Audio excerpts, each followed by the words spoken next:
Está con nosotros la ministra de Trabajo, la señora Ivonne Núñez. Bienvenida a Punto de Orden, señora ministra. Usted pidió a la Contraloría que revise los contratos colectivos de 4 empresas públicas. La pregunta es, ¿qué le motivó a realizar esta gestión? Y la Central Unitaria de Trabajadores, el CUT, afirma que su solicitud es un atentado contra los derechos laborales. Adelante, señora ministra. Buenos días, gracias por esta importante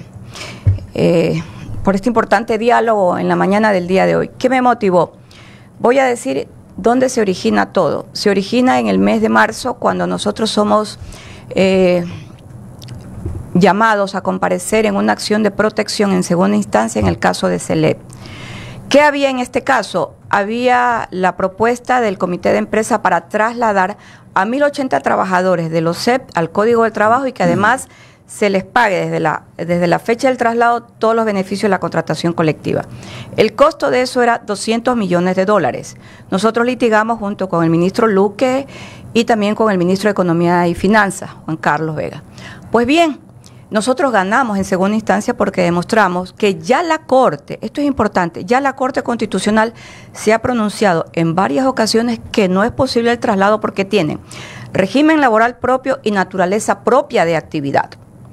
Consecuentemente, cuando termina la audiencia y nosotros obtenemos la resolución favorable, me hice una pregunta. ¿Y qué pasa con las otras empresas? Y ahí descubrimos, todo el equipo técnico del Ministerio del Trabajo descubrió que en el caso de CNT ya habían hecho traslado. Y para evadir el dictamen obligatorio del Ministerio de Economía y Finanzas, habían ido a una resolución administrativa al interior del Ministerio del Trabajo. Una decisión administrativa para evadir el dictamen. Y quiero comentarles algo, ya la Corte Constitucional también se había pronunciado que es obligatorio el dictamen. De hecho, la Corte Constitucional tiró para atrás toda una decisión administrativa en un caso similar en el Consejo Provincial de la provincia de El Oro, porque dice que es obligatorio el dictamen y que las instituciones tienen que ponerse de acuerdo, además que se debe asegurar el pago de los beneficios que se pactan a favor de los trabajadores. Ahora bien, ¿está previsto que el Ejecutivo emita el reglamento para la ley de empresas públicas? Sí, lo estamos elaborando nosotros porque también nos dimos cuenta de esto. La LOEP, la Ley Orgánica de Empresas Públicas, que es la que da este otro abanico llamado de remuneración variable, bajo nuestro criterio no es posible pagar remuneración variable a los trabajadores y está en los contratos colectivos. Por ejemplo, en el contrato de CNEL está el pago de la remuneración variable. No se puede pagar remuneración variable, que es el concepto de la rentabilidad y no es otra cosa más que la utilidad en el sector público. Usted paga utilidad en el sector privado. Cuando vimos de que esto estaba en la ley, dijimos, bueno, ¿y dónde está el reglamento? Pues no hay reglamento. Y comenzamos ya a construir el reglamento de la mano con la Secretaría Jurídica de la Presidencia de la República y en poco tiempo estará este reglamento a la Ley Orgánica de Empresas Públicas y se darán por concluidas las famosas remuneraciones variables, que no solo está en la LOEP, sino también está en la contratación colectiva. Buenos días, ministra. Me ha llamado la atención una cosa que dijo usted hace un ratito, que han trasladado. Sí. Ya. Eso obviamente es para ocultar, por tanto uno de los principios que están hasta establecidos, uno de los principios del derecho que están hasta establecidos en el Código Orgánico de la Función Judicial es la buena fe procesal, lo cual están alterando con ese traslado, lo que originaría nulidad de lo mismo. Mire, el caso de CNT fue seleccionado por la Corte Constitucional ya. Y el año pasado la Corte conminó a los jueces de manera obligatoria a que remitan los informes. El primer juez que dictó la sentencia del traslado y del pago retroactivo de toda la contratación colectiva. Retroactivo. ¿Sabe cuánto se pagó? $100 millones.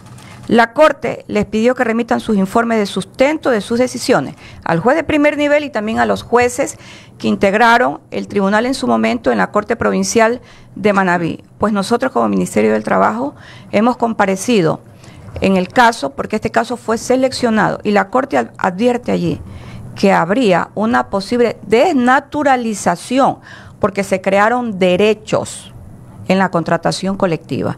Entonces, he comparecido ya como ministra del Trabajo ante la Corte Constitucional y aspiramos prontamente que la Corte emita su decisión. No se requiere audiencia alguna, no se requiere comparecencias de terceros interesados, y si esto existiese y si hubiese pedido de audiencia, pues no son obligatorios realizarlo. Claro, uno de los objetos prohibidos de la acción de protección es la declaración de derechos. Para eso no es la acción. Ahora, ministra, alguna vez yo leí un informe de las cláusulas abusivas de los contratos colectivos del sector eléctrico. ¿Ustedes ya han hecho una evaluación en todos los sectores de los contratos colectivos vigentes?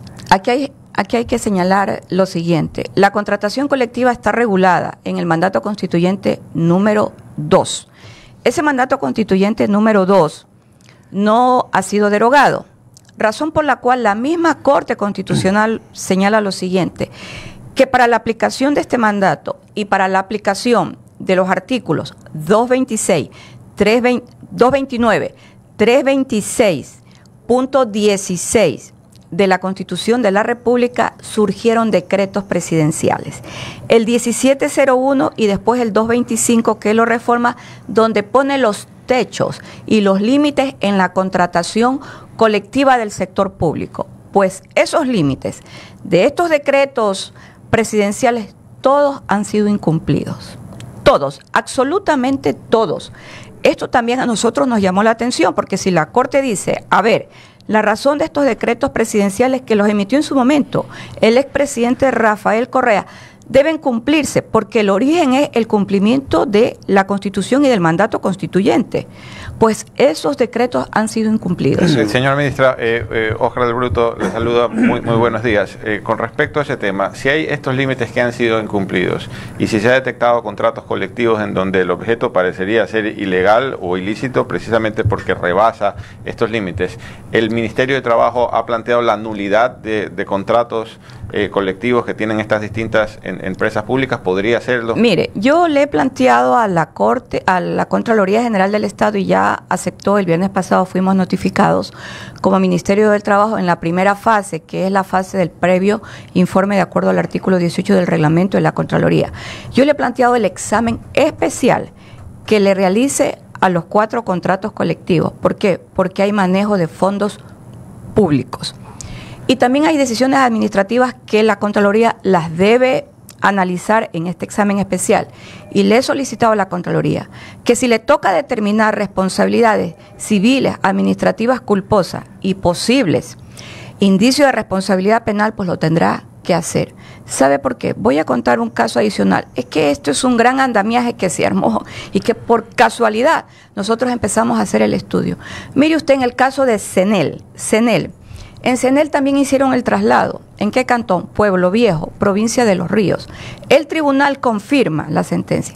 Y el gerente de CENEL, cuando presenta la acción extraordinaria de protección por su inconformidad y porque no estaba totalmente de acuerdo con el traslado y el pago retroactivo, pues quieren conocer algo.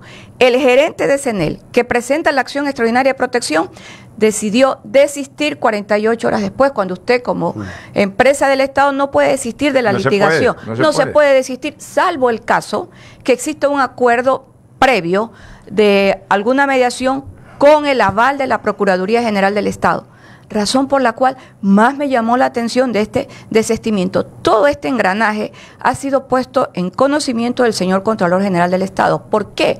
Porque el artículo 26 de esta famosa ley LOEP, Ley Orgánica de Empresas Públicas, señala que serán los entes administrativos del Estado, no sede judicial, entes administrativos del Estado que por incumplimiento de contrataciones colectivas declaren la nulidad. Pues ahí está el tema ahora. Repíteme esa parte, ¿quién tiene que aclarar la nulidad? El ente administrativo del Estado. El ente administrativo del Estado, dice el artículo 26. ¿Que viene a ser quién? La Procuraduría. En mi opinión, la Contraloría General del Estado. Oye, ¿y quién es el gerente de CENEL que desistió?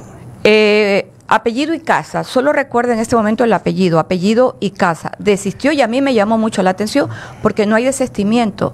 Y no solo eso, ¿sabe lo que hubo en el caso de CENEL? Embargo de bienes y también de recursos de las cuentas. Pues el embargo el juez lo tuvo que revocar. Pero ese órgano administrativo del Estado, un poco discutible, ¿no? Sí, claro, ahora, por supuesto. Pero la línea jurídica también puede ser que terminado el examen especial con ese examen se acuda a la justicia contenciosa administrativa, también pudiera ser una línea, ir hacia la nulidad de esos contratos. Mire, yo le he planteado al Contralor. ¿Por qué? Porque allí ha habido un uso irregular, en mi opinión, de los recursos públicos, utilizando estas vías administrativas e incumpliendo con las normativas. Lo que usted dice es verdad. Cabe una interpretación muy extensiva al tema de que quien determina la nulidad sea un ente administrativo del Estado. Pero ahí está el artículo, está en el artículo 26. En todo caso, yo sí les quiero comentar lo siguiente. ¿Qué sucedería en el momento en que la Corte Constitucional declare que hubo desnaturalización del traslado de los trabajadores en el caso de CNT? No, pues ahí la Corte va a dejar sin efecto no solamente la sentencia, sino que además, pues, los actos se van a tener que retrotraer. Ya la Corte, incluso como reparación, ha mandado a recuperar fondos estatales en muchos casos. Bueno, el caso está en la Corte Constitucional del Ecuador y en la Contraloría General del Estado. En la Corte como acción extraordinaria. En la Corte por caso de selección en razón de la gravedad del caso. Claro, en razón si de la ya gravedad. La Corte ha seleccionado, que es una facultad que tiene prácticamente, ya está diciendo aquí pasó algo. O sea, le va a poner todas las lupas. Ministra, en tema político, usted denunció hace meses atrás, cuando se produjo el hecho de México y la reacción del expresidente Correa, usted lo recordó hace pocos minutos por otro tema, pero ya inmediatamente me vino a la memoria su denuncia en la Fiscalía. Está abierta una investigación previa, ya la llamaron usted obviamente a ratificar su denuncia, quizás a dar alguna versión. ¿Qué sabe usted sobre la versión que tendría que dar el denunciado, etcétera? Cuéntenos un poquito de ese caso. Bueno, el sujeto denunciado está ya en este momento en fase de sujeto investigado. Yo reconocí ya la firma y me toca rendir mi versión libre y voluntaria en pocas semanas. Una vez que la rinda, les pondré en conocimiento a ustedes que ya el hecho de mi parte lo he cumplido, pero aquí es importante también decir lo siguiente: se están haciendo todas las pericias ya. La Fiscalía ha determinado ya la realización de las pericias pertinentes a los medios de comunicación donde él se presentó, pidiendo todo lo que solicitó y combinando incluso a una guerra internacional. Es decir, la Fiscalía no ha dejado de actuar dentro de esta fase, que es la fase de indagación previa respecto a todas sus competencias que le faculta el artículo 195 de la Constitución de la República. Estamos conversando con la señora ministra de Trabajo, Ivonne Núñez. Señora ministra, otro tema, ¿nos podría comentar sobre el proyecto de revocatoria o eliminación de la ley del contrato especial emergente? Aquí hay un origen. El contrato emergente nace en la Ley Orgánica de Apoyo Humanitario. Esta ley orgánica... ¿Terremoto? No, el COVID. El COVID. Entonces, ahí surge el contrato emergente. Ya no tenemos COVID. El contrato emergente, por ende, tiene que ser derogado. Pero ya hubo la intención el año pasado. Sin embargo, el presidente en su momento, quien era presidente, el señor Guillermo Lasso, vetó totalmente el proyecto de derogar la ley de apoyo humanitario. Y la norma procesal legislativa dice que tiene que ser tratado un año después. Pues ese año se cumple ahora, el 20 de julio. Y como la Constitución sí nos da facultad a los ministros, no solo al señor presidente, sino a los ministros dentro de nuestras competencias, a presentar proyectos de ley, nosotros como Ministerio del Trabajo hemos presentado el proyecto de ley a fin de que el CAL primero lo califique y posterior al 20 de julio se trate en un solo debate y se derogue el contrato emergente. Lo único que le pido yo como ministra del Trabajo a los señores asambleístas es que ahora trabajen por los trabajadores. Ese contrato permitía tener un plazo, era un plazo fijo, entonces por eso causaba cierta inestabilidad. O causa inestabilidad al trabajador. Sí. Por eso no va a poder nadie argumentar que esa ley va en contra de los derechos de los trabajadores, más bien va a ir a favor. Hay una similitud entre estos dos contratos. El que usted acaba de señalar es importante. El contrato a plazo fijo de 1 año, que ya fue derogado y fue reemplazado por el contrato a tiempo indefinido. Entonces, pues si hablan de precariedad en el contrato a plazo fijo, pues entonces el contrato emergente está en este mismo nivel. Pero la semana pasada yo tuve que comparecer ante una importantísima comisión y les comenté el caso. Todos los legisladores de esta comisión me pidieron que les hiciera llegar en el mismo día el proyecto y se han comprometido también a impulsarlo. Entonces yo lo he hecho ya. Tengo una inquietud, señora ministra, sobre el acuerdo ministerial 041, donde se establece el nuevo trámite de visto bueno. en donde sus novedades más trascendentes son la suspensión de relaciones laborales del trabajador mientras se tramita el visto bueno. Ahora es discrecional del inspector y no bajo petición del empleador como era antes. Y la segunda novedad es que presente proceso administrativo ahora tiene 2 instancias, cuando antes tenía una, haciéndolo más complejo, tomando en consideración que también tiene 3 instancias más dentro de la vía judicial de impugnación. Es decir, el proceso tiene 5 niveles en total, 2 administrativos y 3 judiciales. Mire, el comportamiento de este acuerdo ministerial es el siguiente. Pero aquí se debe dejar establecido esto. Nosotros sí teníamos doble instancia antes en los trámites de visto bueno. Y la Constitución señala en el artículo 76 la doble instancia, el doble conforme, resoluciones judiciales y administrativas. Pero no solo la Constitución, el Código de la Producción también habla de la doble instancia en sede administrativa. Entonces, lo que nosotros hicimos es que también frente a la cantidad de denuncias que había por el comportamiento de los inspectores que decía que despedían a los trabajadores, que no valoraban las pruebas, entonces dijimos, bueno, existen muchas razones para implementar la doble instancia. ¿Sabe cuál ha sido el comportamiento de haber instaurado la doble instancia? Que se ahonda mucho el tema de la mediación y ni siquiera van a la segunda instancia, sino que terminan conciliando en la primera instancia. Nosotros vamos a seguir haciendo el análisis de comportamiento, porque nosotros como ministerio jamás nos negamos a escuchar las críticas. Nos escuchamos más las críticas que lo que nos dicen del trabajo que hacemos a favor. Y esto es lo que está sucediendo en el tema de visto bueno, pero el trámite termina en segunda instancia cuando deciden plantearla, y de allí, si no están de acuerdo con esa decisión, van a sede judicial, porque aquello está planteado en el Código del Trabajo. Ministra, hablemos por un momento de uno de estos, sino el gran problema que tienen nuestros jóvenes, el desempleo. Entonces, una queja muy frecuente del sector empresarial es que contratar en nuestro país es muy difícil, es muy caro, porque tenemos un Código del Trabajo de los años 30 que es muy rígido, que tiene, digamos, que hace muy caro al empleador contratar. Leía yo que recientemente en una entrevista que le hacía el diario El Universo, decía que se han creado como 300.000 empleos, o por lo menos hay 300.000 contratos en estos últimos 6 meses.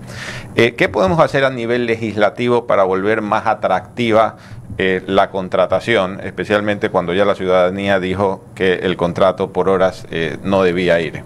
Mire, nosotros hemos registrado y seguimos registrando como Ministerio del Trabajo los contratos de trabajo, y también registramos las actas de finiquito que dan por concluido el contrato de trabajo. Desde diciembre del año pasado hasta el corte de junio del año actual 2024 se han registrado 330.000 contratos de trabajo. De este registro, 170.000 pertenecen a los jóvenes, y aquí lo que hacemos es ver las edades desde 18 hasta 29 años de edad, y identificamos las empresas y los sectores. ¿Qué podemos hacer nosotros como Ministerio de Trabajo? Seguir impulsando la política de empleabilidad.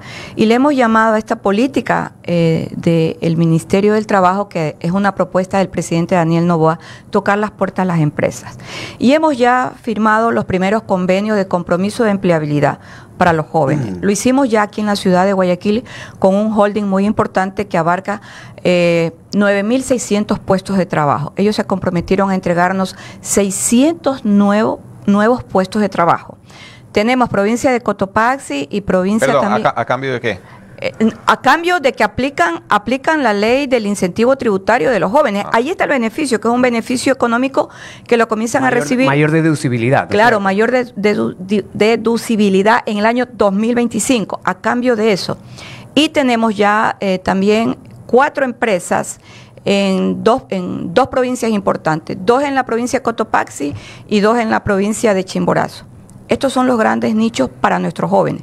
Pero el ministerio está ampliando y les está diciendo a las empresas, vámonos también a contrataciones a personas mayores a los 30 años de edad. Y será el señor presidente también quien anuncie las nuevas obras de infraestructura donde habrán los nuevos nichos de trabajo y también con las alianzas públicas privadas. Esto es parte ya ahora sí de la política pública de la contratación de obras de infraestructura, que son las obras impulsadas desde el Estado. Solo el sector privado nos ha colaborado con estos contratos y se encuentran debidamente registrados. Y el Ministerio en próximos días presentará ya la página de manera pública para que toda la ciudadanía y los medios de comunicación puedan tener acceso y saber cómo va el comportamiento de contratos y también de actas de finiquito. Señora ministra, pero ¿cómo se puede estimular también a un sector que es terriblemente vulnerable en lo laboral, que son las personas ya maduras, cercanas a la jubilación,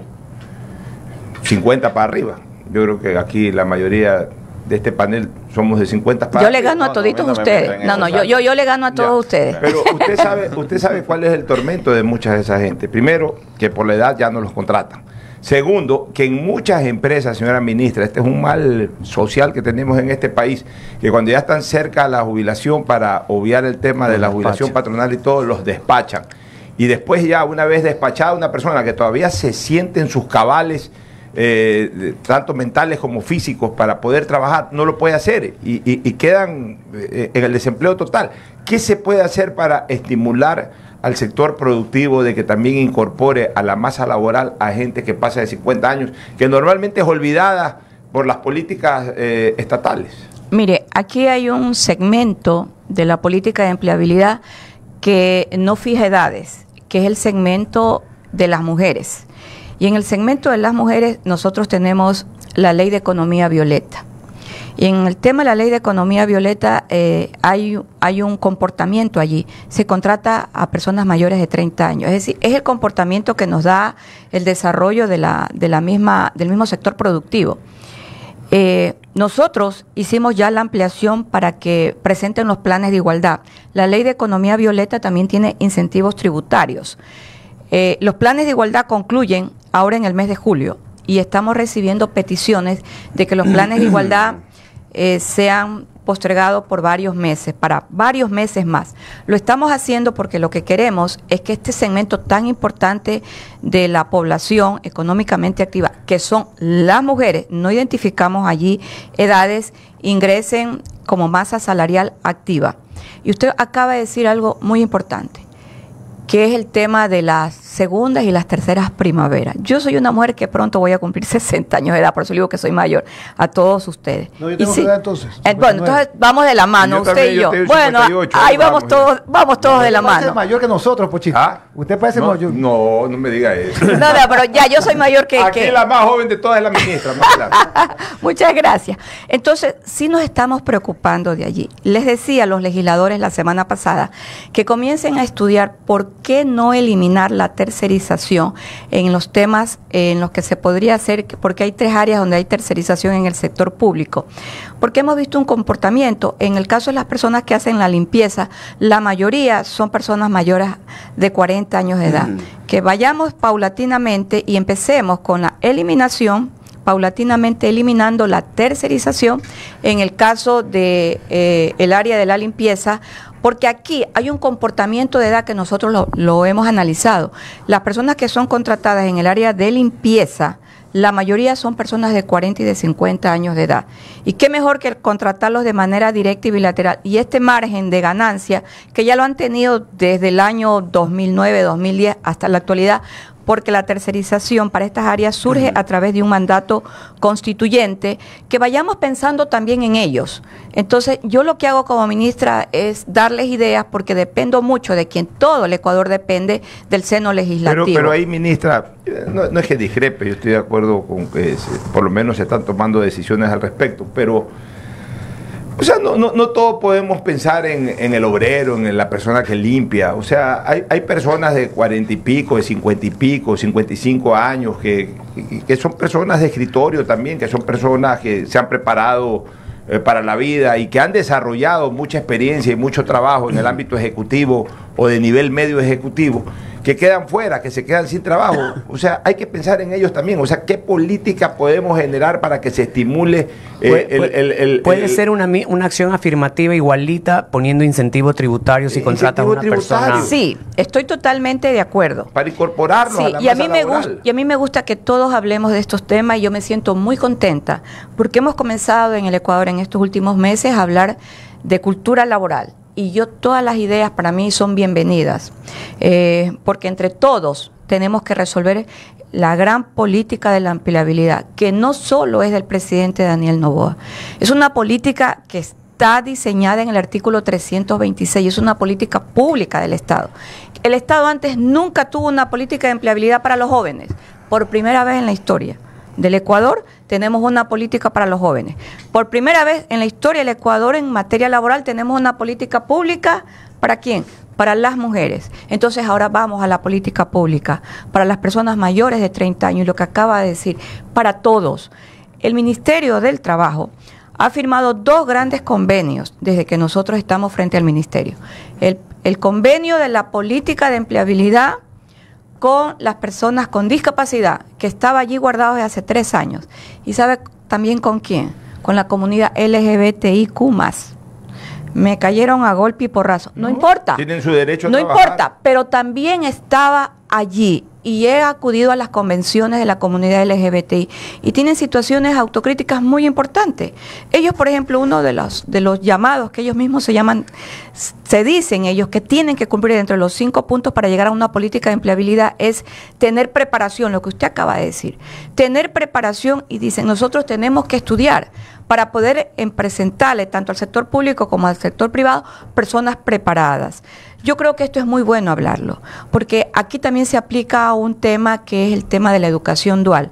De acuerdo a las necesidades de la empresa, presentamos a la persona que tiene la preparación académica, la preparación técnica. Entonces, nosotros no dejamos de estudiar casos, de estudiar el panorama a fin de incluirlos a todos y que finalmente la política de la empleabilidad sea una política pública que se cumpla, como dice en el mundo constitucional, que la norma constitucional sea norma viva. Oiga, el rum político habla de que usted sería el binomio del presidente Noboa para una próxima elección presidencial.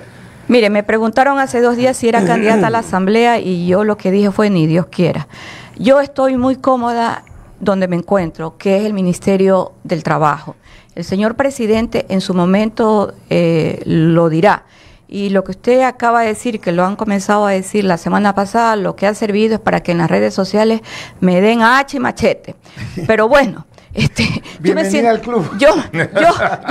Yo soy muy contenta en lo que realizo y trabajo para una política pública que es la política de la empleabilidad y vamos a empezar con el señor presidente pues a diseñar más nichos de trabajo donde también se involucra. ¿Pero ahora descarta su participación o no? Mire, a mí no me gustaría ni ser candidata a la vicepresidencia ni ser candidata a la asamblea. A mí me gustaría seguir siendo ministra de Trabajo. Pero le voy a comentar algo. ¿Sabe qué me gustaría hacer algún día? Procuradora General del Estado. Eso sí me encanta. Sería un lujo usted de procuradora. Porque soy una litigante natural. Entonces yo creo que uno debe estar así como usted dice. Las personas con trabajo especializado, Ivonne tiene su trabajo especializado. Ministra, a propósito, muchos oyentes de la edad que estamos hablando, de 50 para arriba, dice que están exactamente en la situación que planteaste, Pocho, que han sido despedidos, que están teniendo dificultades para conseguir trabajo, que los ayudemos con incentivos para que los puedan conseguir trabajo. Así que, pero varios escribieron en cadena. Ministra, un consejo pudiera darle. Sería bueno que el ministerio, un equipo de trabajo, arme un documento con toda la lista de incentivos y la ley correspondiente que hay, por ejemplo, la ley Violeta, por acá hay otra ley, por acá otra ley, y además la propia Corte Constitucional en jurisprudencia ha dado muchas políticas laborales. Sería bueno recoger todo eso porque no todo el mundo lee todo, para que los trabajadores y empresarios puedan tener todas esas posibilidades de incentivos tributarios. Me agrada lo que usted dice y muchísimas gracias. Lo voy a poner en práctica. Le voy a pedir al Departamento de Diseño de la página del Ministerio que la página la sigamos construyendo muy amigablemente. Nosotros, por ejemplo, nos hemos enfocado en cómo llegar a hacer el plan de igualdad.